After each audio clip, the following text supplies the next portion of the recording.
The following presentation is rated TVMA.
Hello. Welcome to the 10th episode of Sluts for Smut. 10 episodes. Really, 10 episodes. Great. Tonight we are discussing the second book in this series called Allison and the Tory Tea Party. Indeed. I will probably never, ever be able to look at Allison in Wonderland the same way ever again.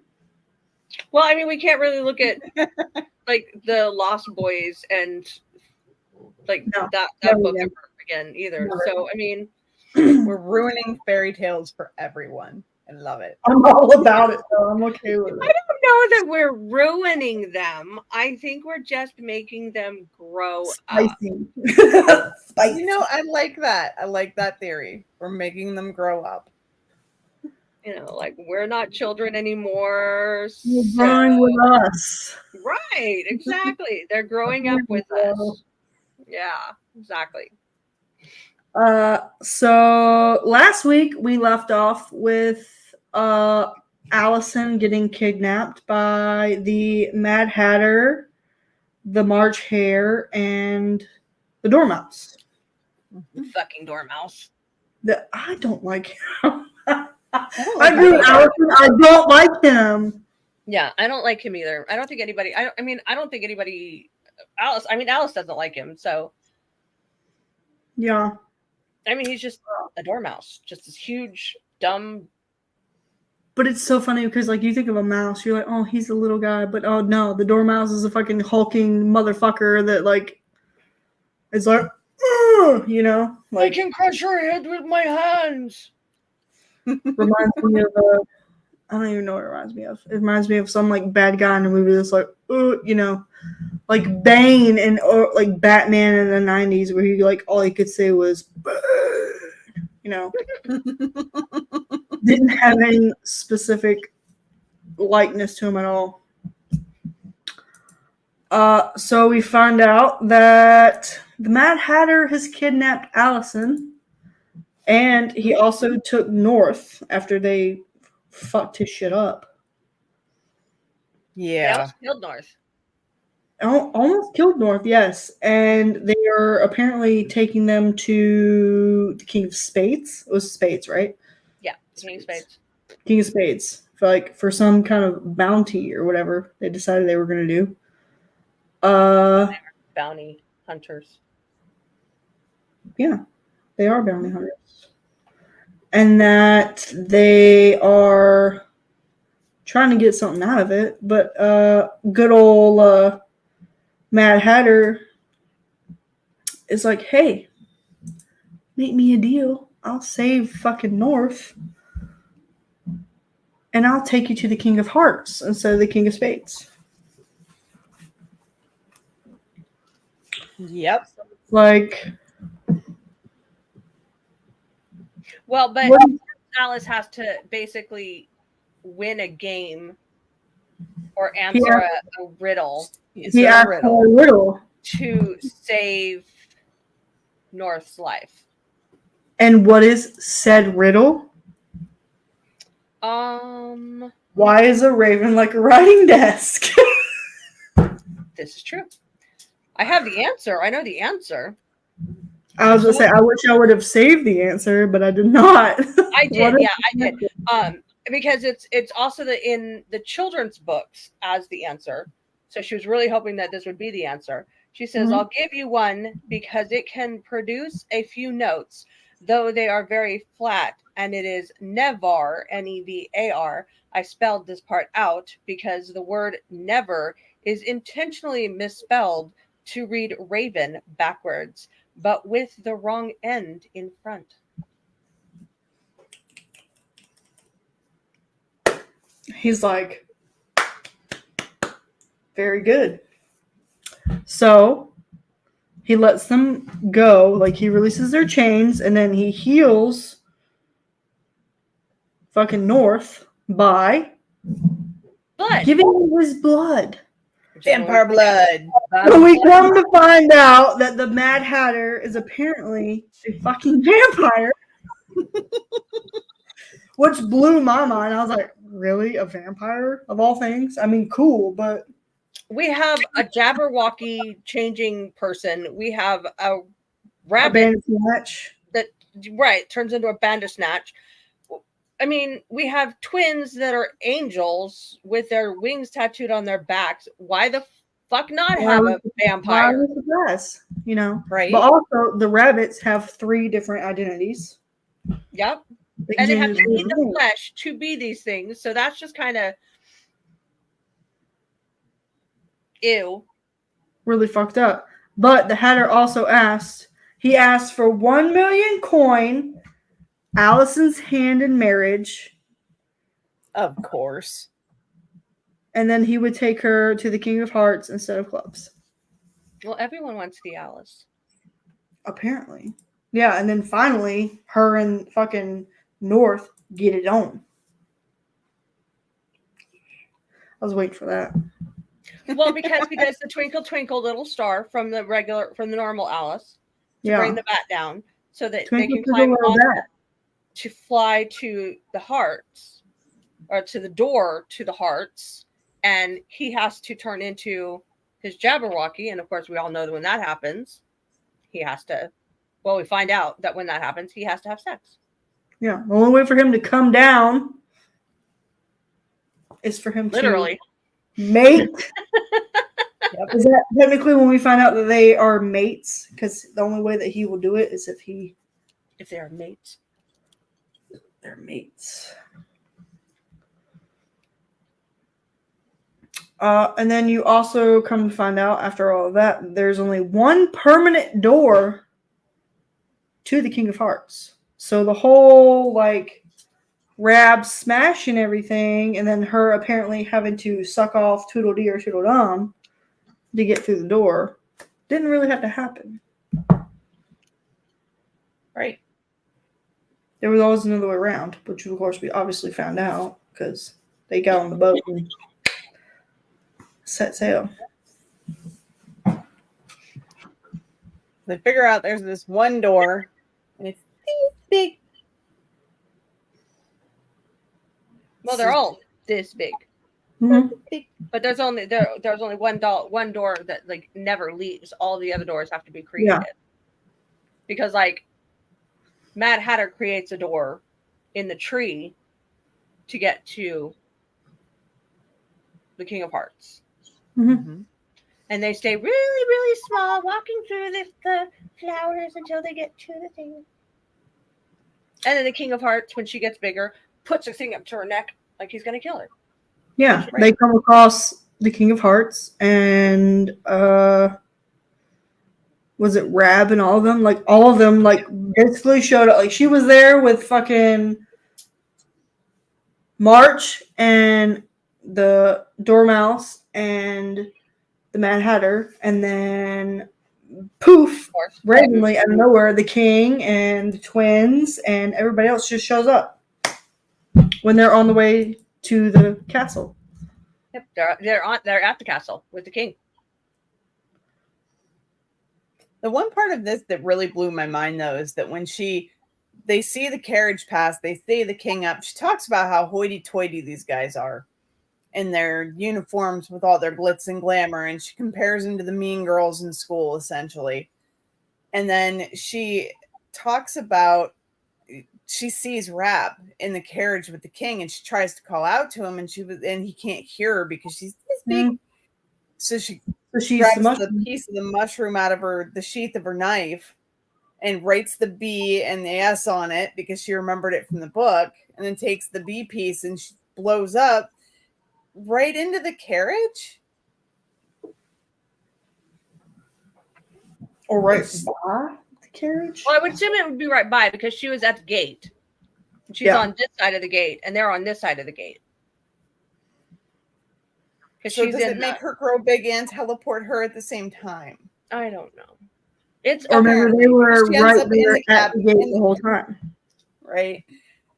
She ends up in the carriage with the king and Rab, and then the king puts the blade to her throat. Amazing thing happened at Alice in the Wonderland. Yeah. Magical. And then they get to the castle after all that. After the fucking king, he drives me nuts. She sees, like in the OG Alice in Wonderland, not our Allison. We always know that the cards are painting the flowers. They're painting the roses red. Mm-hmm. But come to find out in this, they are painting the roses in blood. In blood of the Jabberwock, the Bandersnatch, and the Juju birds. They have to keep them out somehow. Yeah, it keeps all the bullshit out, which is crazy to me. Like, it's like, oh, how do you even come upon that? Like, how do you even decide that painting your roses in blood keep all the bullshit out? Well, would you want to go somewhere where you smell the blood of your people? No, I guess not. Probably not.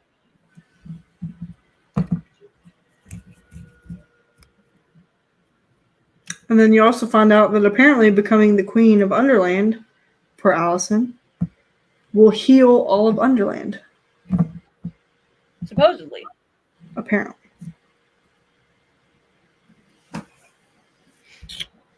And that my favorite part of chapter 2 will have to be when she's sitting there trying to talk to fucking Chesh, and she comes to find out that Dinah calls her the Midnight Knicker Dancer. I love that. I did too. I loved it so much. I was like, really? She's just like, how did you come up with that? And he's like, that's what she calls you. It's all over your scent. It's all over. Like, it's like from Dinah, like rubbing on her and shit. Like, it's all over. That's what she's known as, per Dinah, is the Midnight Knicker Dancer. She says, I can see my brother doing that because I watched my brother dance, but I'm going to kill Dinah. Which I'm sure, like, after getting to know Chesh and, like, having her own cat, like, in the human world, like, in up, there's, what do they call it? Topside, thank you. Like, having her own cat in Topside, I'm sure she's like, what does Dinah really know? Like, what else does she know? What other secrets has she said? Like, what else has she told these fuckers apart from anything? And there is a part in the book later on where Chesh is rubbing his head on her, and she's like, if he leaves a damn scent on me. Yep. Mm-hmm. All right, where are we? Chapter 3.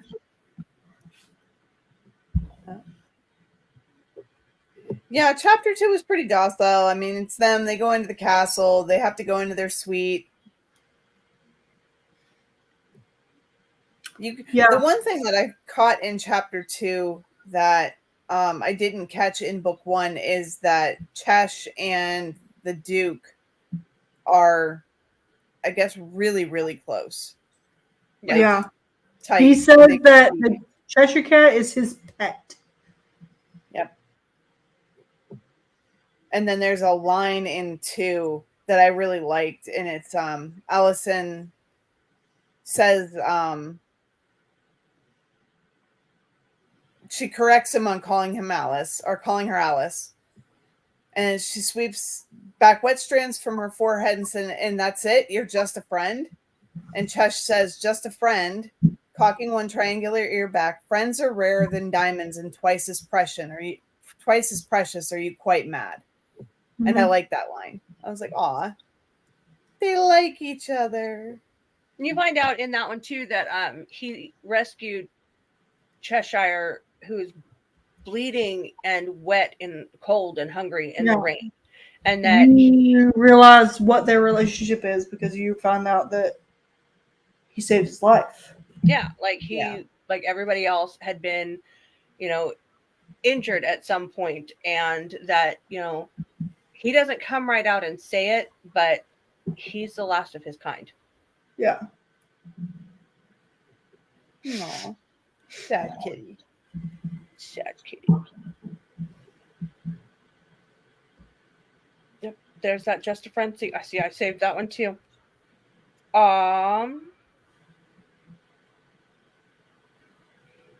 What else? End of chapter 2, you get introduced to the turtle and Mocking Turtle and the Griffin. Them fuckers. Yeah. They show up at the gates at the end of chapter 2, and the king is. And they're only remnants. They're not really there. They're fucking shadow. I wouldn't say shadows of themselves. They're like holographs. Yeah. And you find out that the keys hanging from Lars' nipples open up those gates. It's funny to me because she's still like the whole time she's like, the keys in his nipples. What are those? And then you find out what one of them are, but what's the other one for? Ooh, I guess we'll find out. I guess we're gonna find out.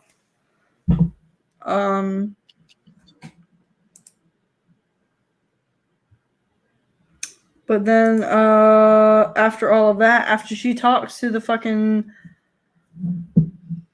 walrus and the carpenter, she talks to the fucking griffin and the turtle, like after they're sitting there fucking with her and causing her serious trauma. Mm-hmm. We get to the point where they finally figure out what the Alice is. She's like, why am I the Alice? And the Alice actually stands for something, which we find out, which the Alice stands for all living individuals can escape.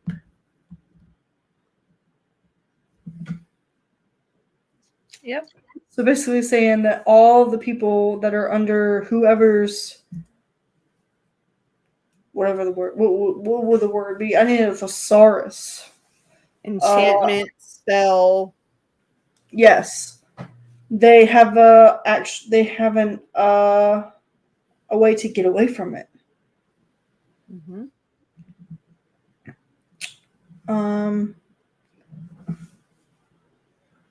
We don't know what that is at that point in time, but we will find out. Will we? Will we? I do love in the first few chapters that she refers to the king as the asshole.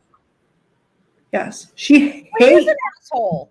She hates the King of Hearts with a passion.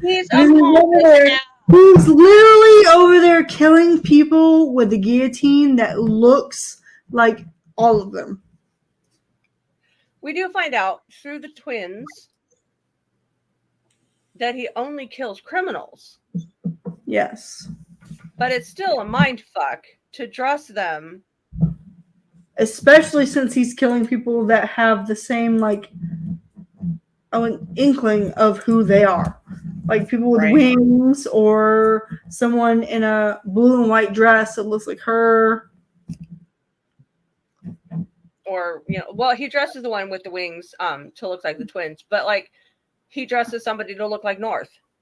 Yeah. They all look like people in his court. And then there's a guy dressed like a butterfly. Yeah.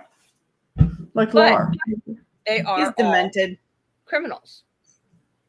He's mad. All of them are mad. Yeah. Some of the best people are. Truth. Just facts. Chapter 3 has one of my favorite lines in it. And that's after they're done going back and forth with the turtle and the griffin. They come back into the castle. King's being a dick. They're walking back through. And she looks at Chesh and she says, I don't suppose that disappearing act of yours is contagious, I asked the cat as he rubs his cheek against my shoulder. He seems almost above all the hierarchical bullshit, which, of course, makes complete sense if you know anything about cats. Love that line. But his response is even better. Perhaps it's sexually transmitted. Correct. Flashing me a smile. Maybe we should test that theory? Yeah. And did anybody catch the political statement that she threw in? It was one of my favorite. She's sitting there talking about, like she's waxing poetic about, like, I can't leave these people to die. I can't leave them. I have it written down. What kind of person would I be if it'd be worse than handing Underland over to Trump? An uncontrollable shudder overtakes me. I missed that. The one that I have about that is, like, I never liked politics. As far as I'm concerned, Republicans and Democrats, douchebags and turd sandwiches. That's good too. I laugh so hard. I cannot. I about spit out my drink when I read, it's like handing Underland over to Trump. I was just like, oh, okay. Well, let's see how you really feel about him. I was like, are you serious? Douchebag and turd sandwiches? I was at work when I read it, and I was like, I couldn't stop laughing. I like this author too. She's absolutely hilarious. Some of the lines in here, she's got some real zingers. Zingers. She's like, she's like, oh hell no. I'm like, and you can hear it. Yeah. You can hear it. It makes it worse. Like, even if you because the end of this, like, I tried to listen to the audiobook because I was trying to be productive and do things and try to finish the book the way that I could. And I was just over there cracking up. I couldn't stop laughing. Yeah, the way she definitely writes. She definitely writes a lot of humor, as well as a lot of serious shit. Yeah. Definitely. I agree.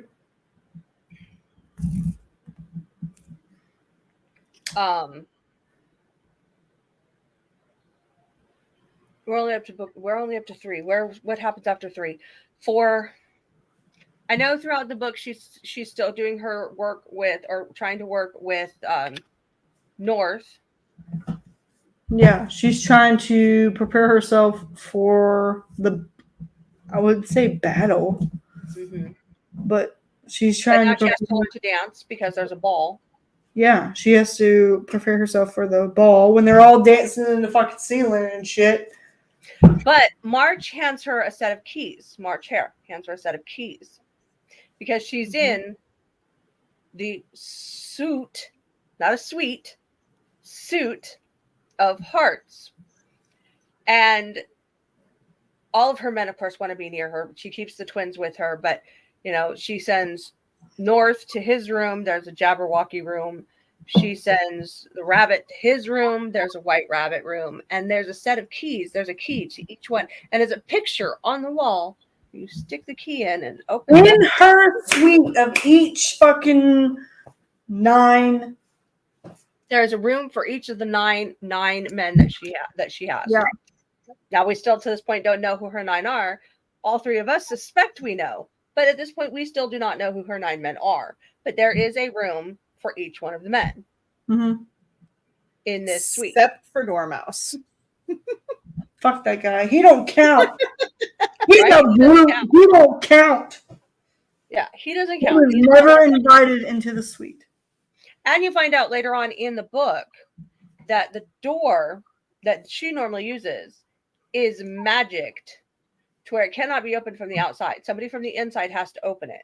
And for somebody to get to her, they have to literally go through all 9 rooms Before they get to her. before they can get to her room. Which is cool. I mean, Right? sure, go through my 9 lovers that are obsessed with me before you can get to me. If you make it through the Jabberwocky and the Bender Snatch, look, and whatever this one over here can And do, the giant fucking bat that the fucking Mad Hatter Right? had. Cool. And the king. which, oh, okay. We're not even going to discuss the king yet because we're not in that chapter. This part of the book where she's sending them all off to their rooms, though, it does have one of the parts that I kind of giggled at. And it does have to do with Dor, because she sends Raiden into his room and Dormouse is like, yo, what about me? And he's She's like, like, no. bye. Throws a cupcake wrapper at him, closes the door in his face. And then he's standing there like, what the hell do I do now? And T goes, you know where the exit is. And at that point, he loses his wings because it hits the stroke of midnight, so his wings go away. And Dormouse goes, cursed fuck. D comes back with womanless prick and then closes the door. I was like, that's awesome. The comebacks in these books are amazing. Like, I love CM Students so much. I get it. It gets to the point for me where this topside person starts talking and thinking like them, that I can't help but crack up. Where she starts talking, it's later in the book, and I think I saved it, where she's talking about that makes sense in nonsense. The nonsense of this place makes sense in a sensible way because it's part of the word nonsense. And then she's like, the fuck did I just think? Like, how did I even just think that? Like, she starts thinking like them, and she starts talking like them. That's too many men. Well, I mean, for me, you never let a reverse hair.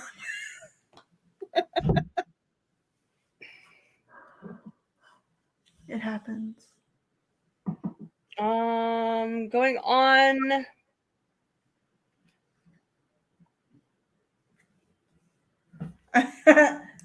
Facts are facts. So she has to go through a tea party with the Mad Hatter. Oh boy. Hold on. Let's go to our commercial break before we start on the fucking tea party. Tea party, okay. The torrid tea party. Yes. Because, woo, child. We'll be right back. Rise and shine, my sinners. When Father Evil starts his day, he gets a little deadly. Deadly Grounds coffee has the richest, smoothest flavor you'll find anywhere. It's sinfully delicious.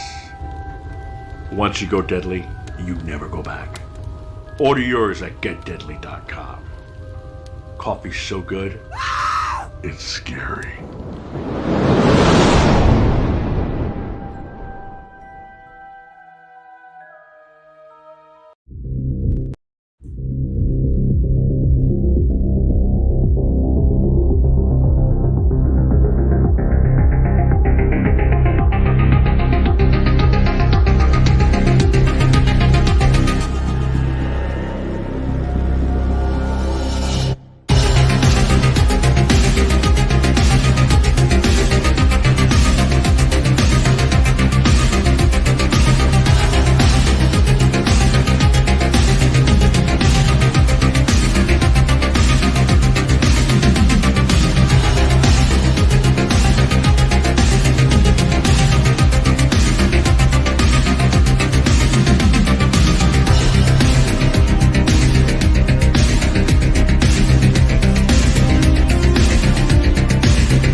Deadly Grounds Coffee, Hellfire Lounge coming up soon.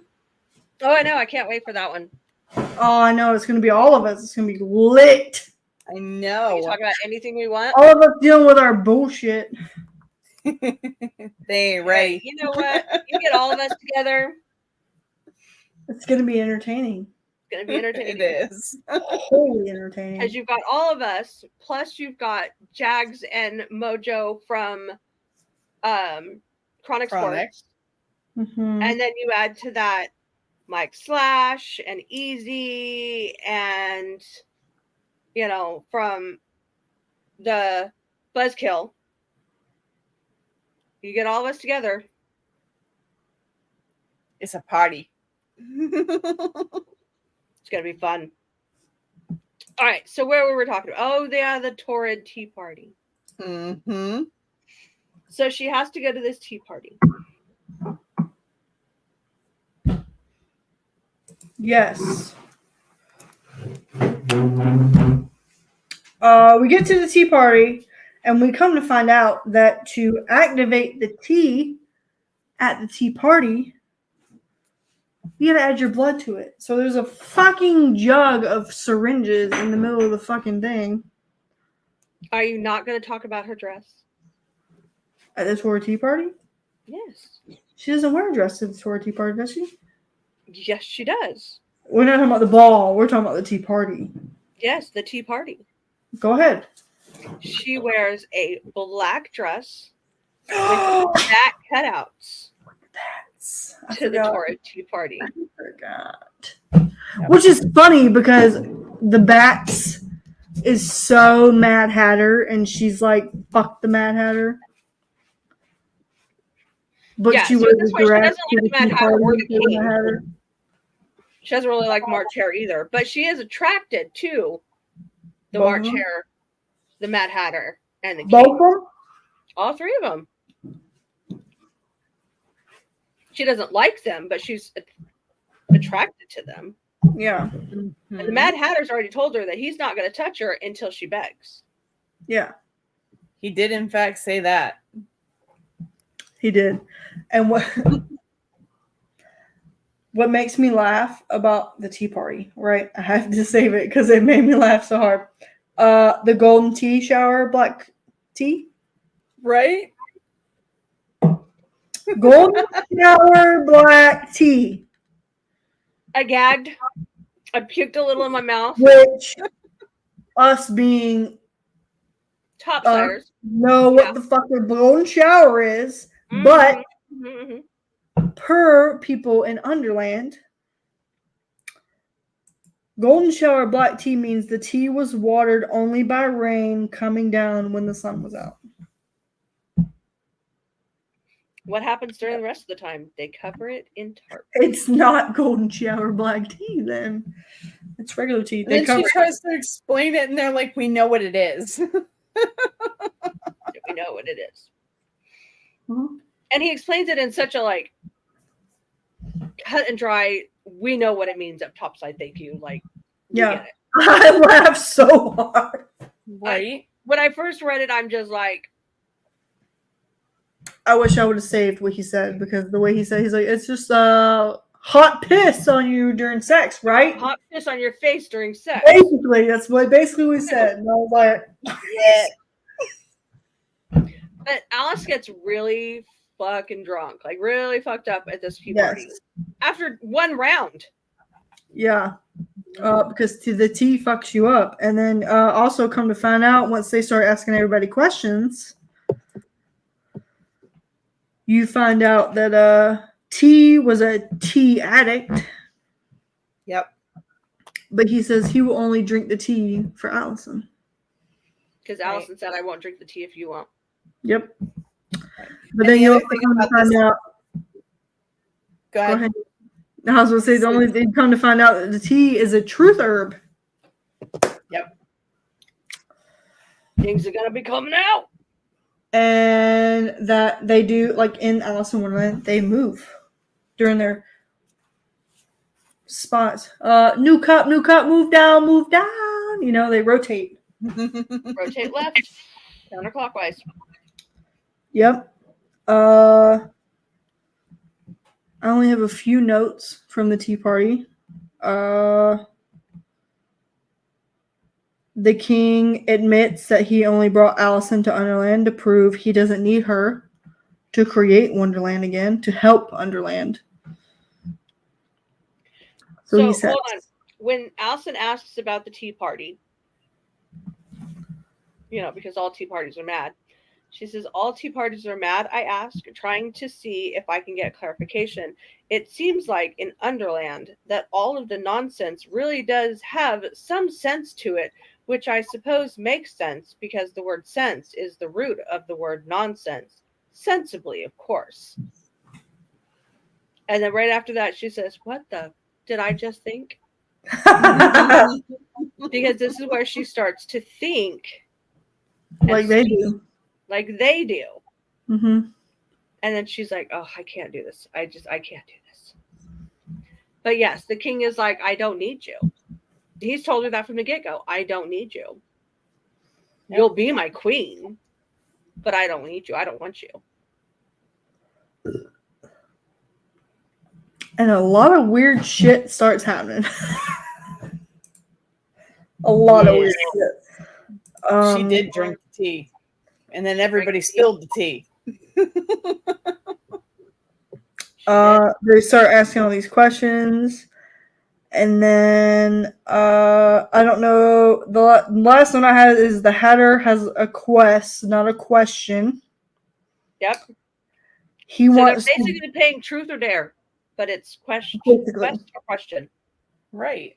He wants to drink her blood and dared her to enjoy it. And she does. She does.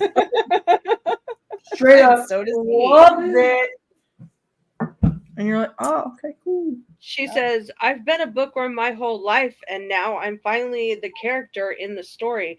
Isn't that what every reader wants, to discover their own adventure? Mm-hmm. So she's read vampire books. She knows what that bite does to the body parts. Yeah. So what kind of a bet is it to make, like, I bet you to enjoy it. Like, I dare you to enjoy it. Like, of course he she's knew she would. He knew she would. Right? He knew she would. He had the fucking hots for him. Even as much as he... Shut up, Lindsay. Shut your face, Lindsay. This is not Twilight. He knew that she would like it. They all do. Big. And then Rab has a quest for her. Mm-hmm. Yeah. Rab wants to tattoo her. And of course, where is his tattoo gun? But in a teapot, because, She's like, who the fuck pulls a tattoo gun out of a teapot? Right? She's sitting in his lap. She's totally fucked up. And she's like, sure. He's like, where do you want it? And she's like, right here, baby. And he's like, okay. And proceeds to slice a clock off of his arm, slap that piece of meat on hers. And she's looking at it like, do I turn green? Do I get sick? How am I? And then he takes his tattoo gun, which turns out to be a machine, and proceeds to sew that piece of flesh onto her leg, and then which is then absorbed into her leg and becomes a tattoo on her leg. Could you imagine seeing that, like, for yourself? Could you imagine sitting there watching somebody cut their own tattoo out of their body and placing it on you and then sewing it into you and it just absorbs? Like, could you imagine? I couldn't imagine. Feel like a crazy trip. Well, they're obviously it was the tea. And then he goes over and he sucks the vampire's blood and his arm heals and he's got a perfectly, blank spot on his arm and everything is good. And I'm just like, I need seeming therapy in my life. Apparently. It was wild. And then it switches over to Who was it? It was done.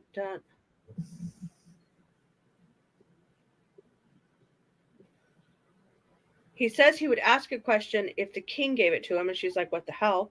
And then I don't remember if T or D asks. Yeah. Yeah. But they all say they're not involved. And then T or D asks the question. I forget what they asked because it wasn't very important. And then the important one was Lar. Mm-hmm. Mm-hmm. Lar has a prophecy. He says, "How doth the Alice prophesied improve her all-male harem? She dates assassins, kings that bleed princes, angels, dragons. How cheerful her kitty grins, how neatly shifts her rabbit. She welcomes winged seer men in, while dating thieves is habit." And she's sitting here thinking, okay, well, all 9 of my men have been like, now it's obvious who my 9 men are, right? So we're gonna say, all right, T and D, The twins, North, the Lar, dragon, the winged man, Raiden, the assassin, Rab, the also rabbit, the assassin, March, the thief, King of Hearts, the king that bleeds princes, and the Cheshire Cat. and the Cheshire Cat. It's 9. Yep. Now, are those her 9 men? I guess we're gonna find out in the next book. Right? The suspense. This is our guesstimation. I'm sure. And then she goes to go over to somebody else's lap, knocks over the table because now she's 3 sheets to the fucking wind, and dumps a tea glass, and Lar reads the tea leaves and says, "Oh, this isn't well. This will not do at all." And what happens? Turtle D and Turtle Dumber, Mock Turtle and the Griffin show up, and they start causing havoc. Yeah. With her mind and with her, with all that, and they go out there to fight. They take her to bed, where there's more hanky panky. Now, keeping in mind, she is But pause, please, so we can please. cue the fucking Sailor Moon reference. Oh, okay, yes, do your Sailor Moon reference. That's the only reason why I'm wearing the shirt was because Allison is talking about Chesh, how he could say moon prism power and turn into a magical girl. You know who he's talking about? She's talking about fucking Sailor Moon. I did read that and it didn't click. Now it makes He's sense. talking about Sailor Moon because when Usagi transforms into Sailor Moon, she says, "Moon prism power makeup," and she turns into Sailor Moon. Mm-hmm. I about lost my shit because of the gods that we have decided to read these fucking books and that this was gonna happen. Lost my mind. Thank you. Apologies. But we also need to take a commercial break. So we will be right back. What happened was true.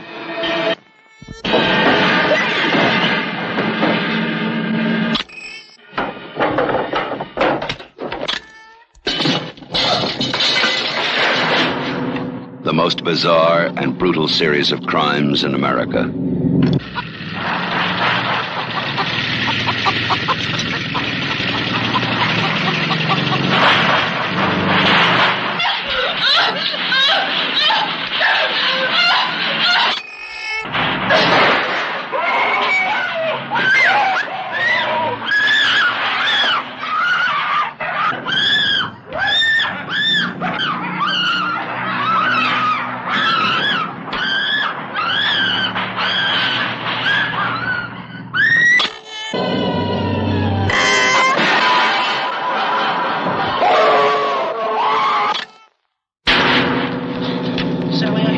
Stop!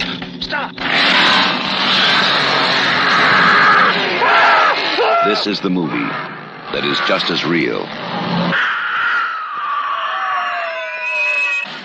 just as close,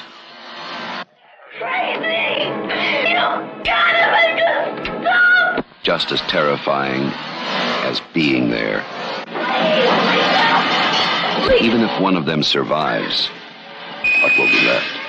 The Texas Chainsaw Massacre. After you stop screaming, you'll start talking about it.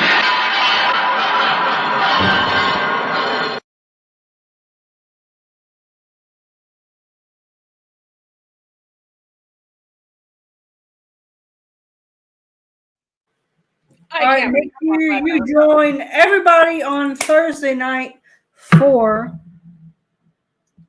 God damn it! I had a brain Texas fart. Chainsaw Massacre. Texas Chainsaw The original Texas Chainsaw Massacre. I think it was either made 2 years before I was born or 2 years after I was born. Wall fronts. That's how old I am. Yeah, I'm old. It makes me feel so old. We're going to watch an old movie, but, you know, I can't wait to see it. It's going to be very entertaining. Yeah. All right, so back to our show. We've reached the point where we've gotten to the ball. We're at the ball. Are we at the We're ball? almost at the ball. So they get rid of Almost the at the guys. ball. They chase them off, but the king tells her, do not pull out the the blade. Purple blade. Pull it out because there's a hole in the wall. Now, the And it turtle will and the distract griffin, Aunt Alice. yeah, they can't get through that hole. And as long as she doesn't pull the blade, the Auntie Alice can't get in either. So then they put her to sleep. She wakes up, has a little with tea, and then the next thing she wakes up to is a pirate standing over her. Because, you know, we got to bring the pirate back from the first book. I don't remember her name, but the female pirate that loaned her the clothes comes back and is hanging over her and helps her get dressed. And all her guys are, you know, getting dressed and stuff. And of course, the cat has to get dressed because he's a part of the ball. So he gets naked and she's not even looking. The pirate's not even looking. She's just looking at Alice. And it's like, you know, she obviously is, you know, knows that cats are very used to being naked and don't give a crap or whatever, you know, nudity, because they stick their naked butt in your face, like for scratches and stuff. Yeah. Cats. She gets dressed in this literal ball gown, which has a corset and it's like cut here and it's got tails in the back and it says ball gown. And she's got. Yeah, but her corset is from the White Knight to give her courage. No, that's what her breastplate is for. Corset. Breastplate and corsets are two different things. The breastplate comes like this. The corset comes like this. And it holds these things up and it makes them all look all perky and pretty. It's great. So much better. Love me some corsets. You can breathe in a breastplate. You cannot breathe in a corset if it's done right. Facts. Not that I ever wear one all the time. But anyway. So they go to the ball and the king does his kingly, I'm an asshole, whatever, come with me thing. And they walk down and they, you know, meet everybody because, you know, they have to do that. Meet and greet everybody. And throughout this book, and we have forgotten one of the major assholes. I mean, bitches. I mean, characters so far in this book, which would be the knave. Mm-hmm. She was the Leave Aunt Alice, 100%. She is the acting queen until Alice can take over as the queen, which means that the king can make a decision. Whoa. Pump the brakes, Fox and Friends. When is it ever noticed that she is the fucking acting queen? It's not stated that she's the acting queen, but it is stated in the book that the king can make a decision, but it cannot be acted upon until the queen or until the knave says yes or no. Because while he is the king, they don't trust a man's judgment. They have to have the word of a woman. Mm-hmm. So all of the kings have a female knave. So she's a curse worker. So she gets, to say the thing, whatever. And the White Knight is there. The White Knight is obviously a woman as well. I like her. And the White Knight is very, and she makes the breastplate and everything. And so Alice decides, because the knave is being a bitch, that she wants to dance. And the knave is obviously after the queen because she's after the king's dick. And keeping in mind, all women have 9 men in Underland. So she's only got 2 husbands. She wants the king's dick. That'll make her the third. That make him the third king, and she would be the queen. So they do their quadrille thing, which does take them up into the rafters or whatever. And she comes down, and she's enjoying herself, and all of a sudden she starts hearing the turtle's voice talking about all the dirty and evil and horrible things that he's going to do to Edith, her little sister. Mm-hmm. And she looks over, and the knave is standing there with a smirk on her face, and she's already convinced the knave is after her, and she's already convinced the knave is doing everything. So she goes after the knave, and what does she do? She pulls the blade.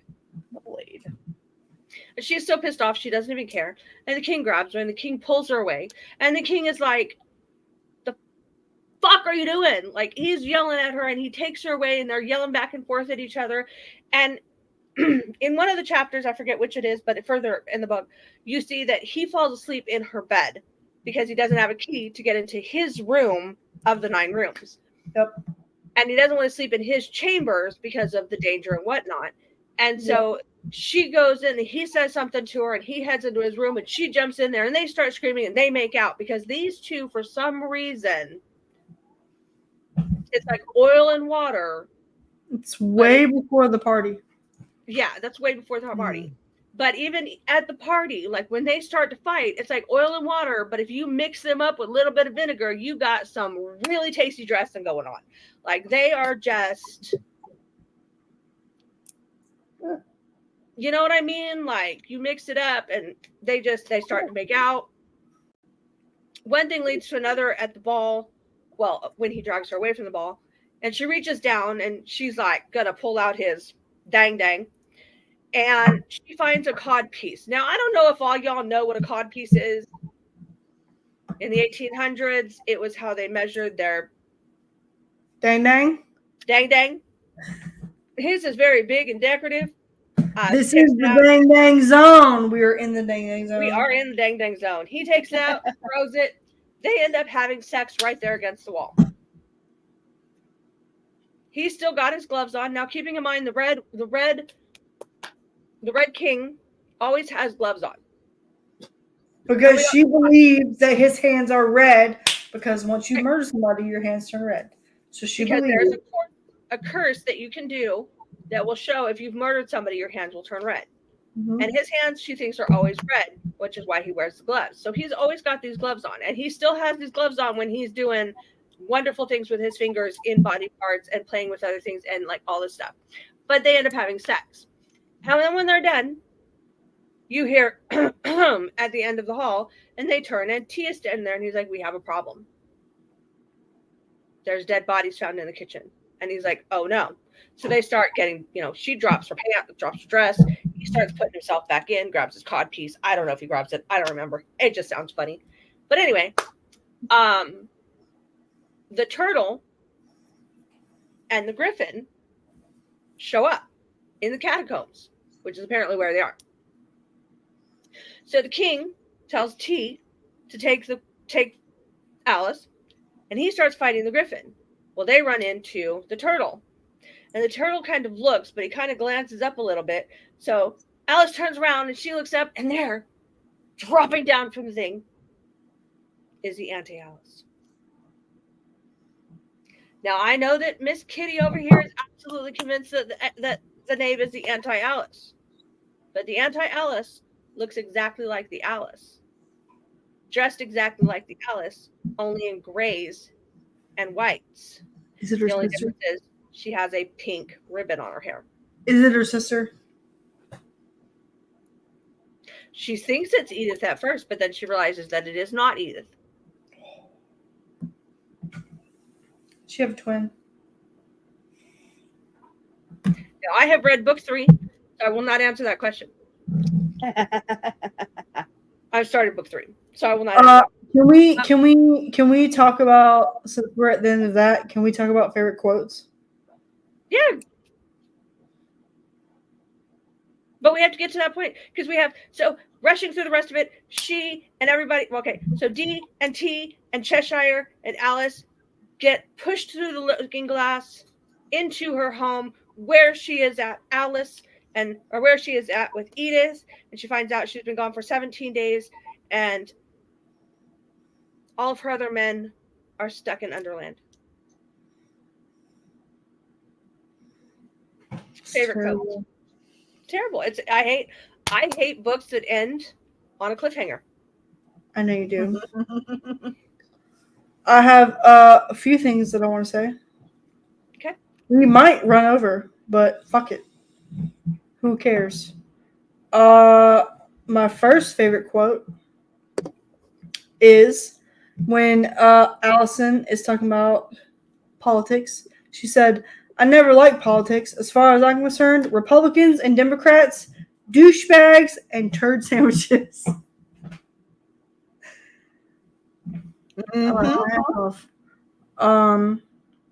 And then the second is when Chesh is quoting Jules de Gaultier.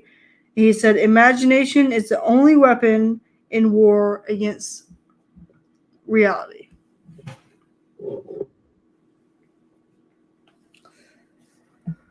But then I also, when Allison is sitting there talking about Cheshire, when all the shit happens, when the turtle and the fucking, what's his face? The turtle and Griffin. The Griffin, when they're in the tea party and they find out that they're there, like they're watching them. She's talking about how the Chesh can say moon prism power and turn into a magical girl. You know what she's talking about? She's talking about Sailor Moon. He was making a Sailor Moon reference, and I about fell the fuck out. So my favorite one, and it's kind of dark, but I mean, it was one of those things that was just kind of like, it kind of hits home, you know. It says, "Sometimes our greatest fears are not our most obvious. Sometimes our darkest terrors hide in plain sight." Yep. Yep. Her. I gave mine earlier. And it was when she was talking about Chesh and his ability to disappear. And she says, "I don't suppose that disappearing act of yours is contagious?" I asked the cat as he rubs his cheek against my shoulder. "He seems almost above all the hierarchical bullshit," which, of course, makes complete sense if you know anything at all about cats. "Perhaps it's sexually transmitted," he purrs, flashing me a bit of canine. "Maybe we should test the theory." Chesh is probably my favorite character. He's pretty funny. He's probably my favorite of all. And the king absolutely despises him. Yeah. The king hates him, but like his fucking, the shit that he says and his reaction to shit, like, he's probably my favorite. But one of my other favorite scenes happens during the torrid tea party. Because the March Hare is passing out cups. He passes out cups according to seniority. And he passes out T's cup last.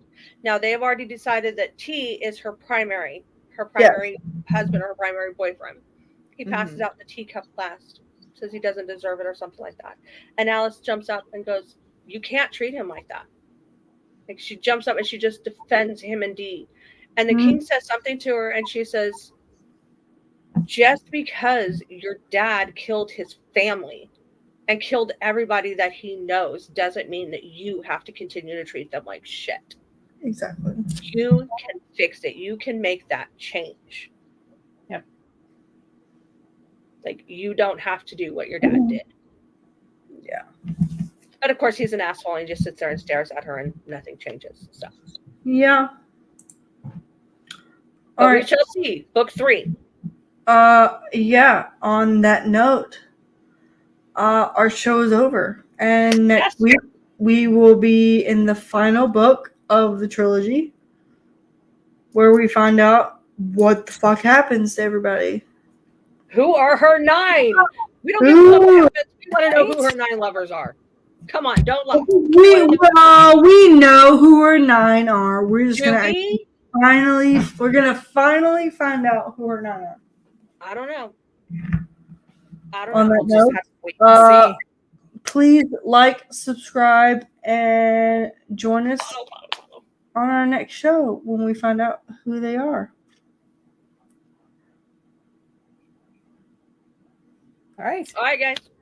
We'll Next see week. you next week on the final chapter of Allison and her harem. Yep. Until then.